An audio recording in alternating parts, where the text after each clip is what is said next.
Bismillahirrahmanirrahim. Assalamualaikum warahmatullahi wabarakatuh. Salam sejahtera untuk kita semua. Perkenalkan, nama saya Kesyana Asifah Salsabila dari Universitas Mercu Buana, Fakultas Ekonomi dan Bisnis, Prodi Manajemen. Sehubung dengan penuntasan tugas besar 2 mata kuliah Bahasa Indonesia, saya akan mempresentasikan materi dengan judul Kalimat Efektif. Pengertian kalimat efektif. Kalimat efektif adalah kalimat yang saat mengungkapkan gagasan sesuai dengan yang diharapkan oleh penulis atau pembaca. Maksudnya adalah suatu kalimat yang dapat dikatakan efektif jika si penerima pesan dapat menyampaikan kembali gagasan, pesan, perasaan, ataupun pemberitahuan sebagaimana yang dimaksud oleh pemberi pesan. Selain itu, dalam kamus, kalimat efektif juga memiliki makna, yaitu membawa pengaruh. Maksudnya adalah kalimat yang membawa pengaruh terutama berupa kemudahan bagi si pembaca atau pendengar untuk memahami informasi yang disampaikan oleh pemberi pesan.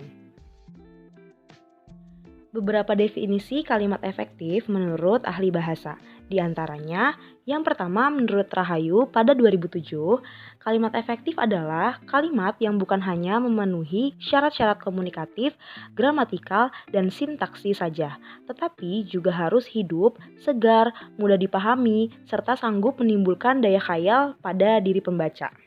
Yang kedua, menurut Akadiah, Arjad, dan Ridwan pada tahun 2001. Kalimat efektif adalah kalimat yang benar dan jelas sehingga dengan mudah dipahami oleh orang lain secara tepat. Yang ketiga, menurut Nasuka, Rohmadi, dan Wahyudi pada tahun 2009, kalimat efektif dipahami sebagai kalimat yang dapat menyampaikan informasi dan informasi tersebut mudah dipahami oleh pembaca. Dan yang keempat, menurut Arifin pada tahun 1989, kalimat efektif adalah kalimat yang memenuhi kriteria jelas sesuai dengan kaidah, ringkas, dan enak dibaca. Dari beberapa definisi di atas, kalimat efektif yaitu sesuai kaidah bahasa, jelas, dan mudah dipahami. Jadi, kalimat efektif adalah kalimat yang sesuai dengan kaidah bahasa, jelas, dan mudah dipahami oleh pendengar dan pembaca. Ciri-ciri kalimat efektif. Ciri-ciri kalimat efektif yang pertama adalah memiliki unsur penting atau pokok. Unsur penting atau pokok ini minimal memiliki unsur subjek dan predikat. Ciri-ciri yang kedua, taat terhadap tata aturan ejaan yang berlaku, atau biasa disebut penerapan EYD.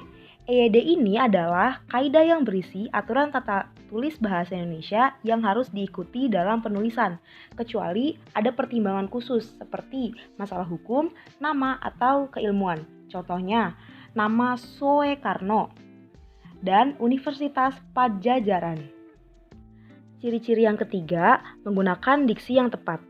Diksi adalah pemilihan, dan penempatan kata ketika seseorang sedang berbahasa. Dalam setiap penulisan kalimat selalu membutuhkan yang namanya diksi.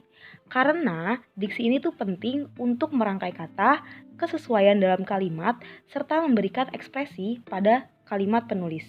Ciri yang keempat adalah menggunakan kesepadanan antara struktur bahasa dan jalan pikiran yang logis dan sistematis. Kalimat yang lengkap itu memiliki unsur yang meliputi subjek, predikat, objek, keterangan, dan pelengkap. Kesepadanan itu adalah hubungan timbal balik antara subjek dan predikat, antara predikat dan objek, serta dengan keterangan dan pelengkap. Dan maksudnya memiliki jalan pikiran yang logis di sini adalah bagaimana suatu kalimat memiliki kesatuan, yakni bahwa setiap kalimat harus mengandung satu ide pokok atau kesatuan pikiran. Selanjutnya, ciri-ciri kelima, menggunakan kesejajaran bentuk bahasa yang dipakai. Yang dimaksud dengan kesejajaran adalah di dalam menyusun kalimat efektif, penggunaan bentuk-bentuk bahasa yang sama atau konstruksi bahasa yang sama dan dipakai dalam susunan serial. Frasa atau kelompok disejajarkan dengan frasa. Lalu, kata benda, kata kerja, kata sifat disejajarkan dengan kata benda, kata kerja, dan kata sifat juga. Ciri-ciri yang keenam, melakukan penekanan ide pokok. Untuk membuat tulisan menjadi lebih mudah dipahami oleh pembaca, yang terpenting adalah mencantumkan ide pokok di dalamnya. Fokus terhadap ide pokok tersebut agar tulisan tidak terlalu meluas pembahasannya. Dan yang harus kita perhatikan dalam penekanan ide pokok yaitu posisi kata dalam kalimatnya, urutannya, dan pengulangan katanya. Ciri-ciri yang ketujuh mengacu pada kehematan penggunaan kata. Maksudnya kehematan penggunaan kata di sini adalah menghindari pemakaian frasa, kata, dan unsur lain yang tidak perlu. Ciri-ciri yang terakhir menggunakan variasi struktur kalimat. Maksudnya, mengubah kalimat baik susunan maupun kata-kata yang digunakan menjadi bentuk kalimat yang baru tanpa mengubah maksud atau pengertian dari kalimat tersebut.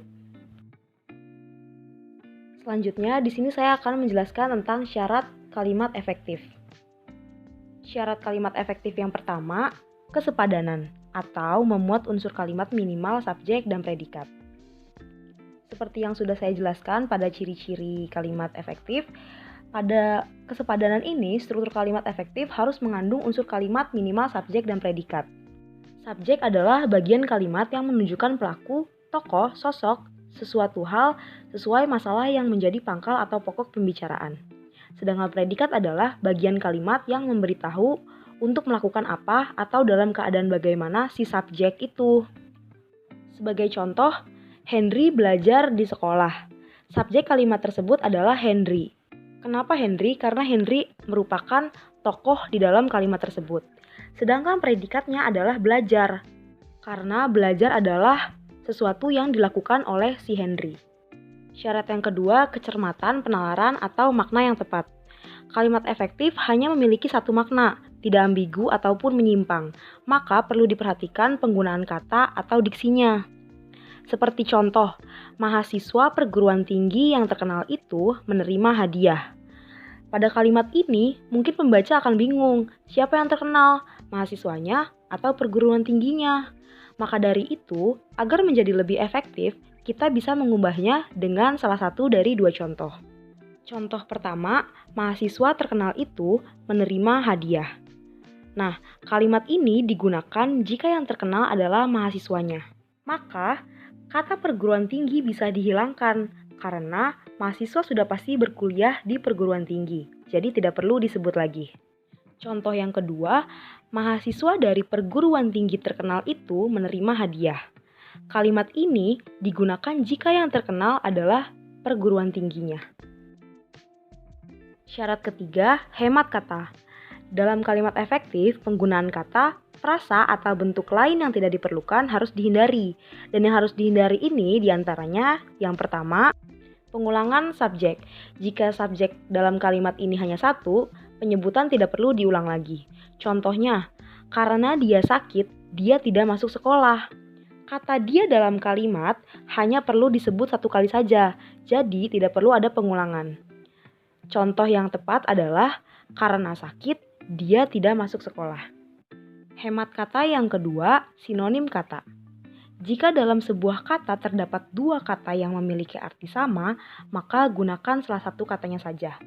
Contohnya, dia rajin berlatih agar supaya menang. Kata agar dan supaya adalah sinonim, sehingga penggunaan katanya cukup salah satunya saja. Contoh kalimat efektifnya, dia rajin berlatih agar menang. Hemat kata yang terakhir, bentuk kata jamak. Jika sebuah kata sudah memiliki makna jamak, tidak perlu ditambah kata yang bermakna jamak lagi. Sebagai contoh, hadirin sekalian dimohon berdiri. Kata hadirin sudah bermakna jamak, sehingga tidak perlu menambahkan kata sekalian setelah kata hadirin. Maka, contoh kalimat efektifnya, hadirin dimohon berdiri. Selanjutnya, syarat keempat, kelogisan bahasa. Kalimat efektif harus memiliki kelogisan bahasa. Maksudnya, ide pada kalimat efektif dapat diterima oleh akal dan penulisannya sesuai ejaan yang berlaku. Contohnya, waktu dan tempat kami persilahkan. Waktu dan tempat, maka kita sedang mempersilahkan waktu dan tempat. Maka, jika dapat mengubah kata waktu dan tempat menjadi subjek yang akan diberi waktu dan tempat untuk berbicara, contoh yang efektif menjadi kepada Bapak Henry, kami persilahkan. Nah, pada kalimat ini, subjek yang diberi waktu dan tempat untuk berbicara yaitu Bapak Henry. Syarat yang kelima, ketepatan.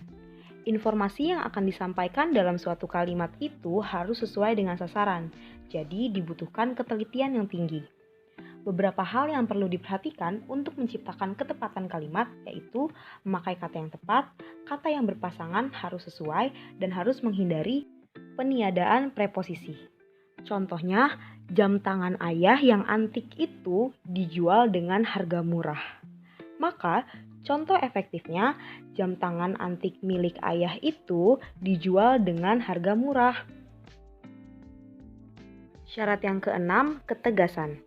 Kalimat efektif memberikan penegasan pada ide pokok sehingga ide pokok menonjol di dalam kalimat tersebut. Contoh yang pertama, dalam meletakkan kata kunci di awal kalimat. Sudah saya baca buku itu. Maka kata kunci diletakkan pada awal sebagai penekanan menjadi buku itu sudah saya baca. Contoh kedua, dalam pengurutan kata yang sesuai dengan tahapan. Contohnya, bukan 1.000, sejuta, atau 100, tetapi berjuta-juta rupiah. Pada contoh ini sudah pasti salah, karena nominal ini tidak dibuat secara urut. Maka sebaiknya ada urutannya, seperti contoh yang tepat, bukan 100, 1.000, atau sejuta, tetapi berjuta-juta rupiah. Syarat yang terakhir, keparalelan bentuk. Kalimat efektif itu harus memiliki bentuk paralel. Artinya, kalau bentuk pertama menggunakan kata benda, maka bentuk selanjutnya juga harus menggunakan kata benda. Jika bentuk pertama kata kerja, maka bentuk selanjutnya juga harus menggunakan kata kerja. Sebagai contoh, tahap terakhir penyelesaian gedung itu adalah kegiatan pengecatan tembok, memasang penerangan, pengujian sistem pembagian air, dan pengaturan tata ruang. Nah, di kalimat ini ada yang tidak paralel. Ada kata memasang di saat semuanya menggunakan kata benda. Kata menduduki predikat tidak memiliki bentuk yang sama, supaya efektif predikatnya harus diubah menjadi kata benda semua. Contohnya, tahap terakhir penyesuaian gedung itu adalah kegiatan pengecatan tembok, pemasangan penerangan, pengujian sistem pembagian air, dan pengaturan tata ruang. Selanjutnya, saya akan menjelaskan tentang struktur kalimat efektif. Struktur kalimat efektif haruslah benar. Kalimat itu harus memiliki kesatuan bentuk, sebab kesatuan bentuk itulah yang menjadikan adanya kesatuan arti. Kalimat yang strukturnya benar tentu memiliki kesatuan bentuk dan sekaligus kesatuan arti. Sebaliknya, jika kalimat yang strukturnya rusak atau kacau, tidak menggambarkan kesatuan apa-apa dan merupakan suatu pernyataan yang salah. Kata-kata itu harus diurutkan berdasarkan aturan-aturan yang sudah dibiasakan. Tidak boleh menyimpang apalagi bertentangan. Setiap penyimpangan biasanya akan menimbulkan kelainan yang tidak dapat diterima oleh masyarakat pemakai bahasa itu. Misalnya, dalam kalimat saya menulis surat untuk ibu, efek yang akan ditimbulkan akan sangat lain jika dikatakan untuk ibu menulis surat saya menulis untuk ibu, menulis saya surat untuk ibu saya untuk menulis surat, saya ibu untuk menulis surat, dan untuk ibu surat saya tulis. Walaupun kata yang digunakan dalam kalimat itu sama, namun terdapat kesalahan. Kesalahan itu terjadi karena kata-kata tersebut tidak jelas fungsinya. Jika kalimat tidak jelas, akan mengakibatkan kekacauan pengertian. Agar hal itu tidak terjadi, maka si pemakai bahasa harus mentaati hukum yang sudah dibiasakan. Kesimpulan dari materi yang sudah saya paparkan adalah penggunaan kata yang berlebihan bisa menyebabkan suatu kalimat menjadi bertele-tele. Maknanya menjadi sulit dipahami oleh pendengar dan pembaca. Oleh karena itu, kita perlu menggunakan kata yang diperlukan saja agar menjadi kalimat yang efektif. Mungkin cukup sekian presentasi yang bisa saya sampaikan, kurang lebihnya mohon dimaafkan. Wassalamualaikum warahmatullahi wabarakatuh.